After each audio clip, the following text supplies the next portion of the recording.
យប់នេះស្ងប់ស្ងាត់គួរឲ្យចំលែទឹកភ្នែកឈ្មោះជ្រែកស្បៃរីត្រីទឹកភ្នែកបងស្រក់គ្រោះរឿងហេតុអ្វីក្រំហរទេ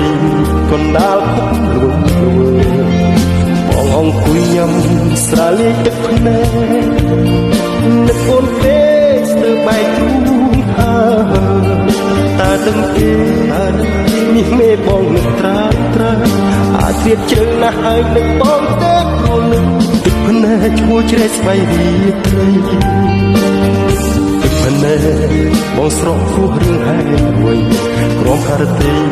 កណ្ដាលភពលួងលួយបងអង្គុយញ៉ាំស្រាលេទឹកភ្នែក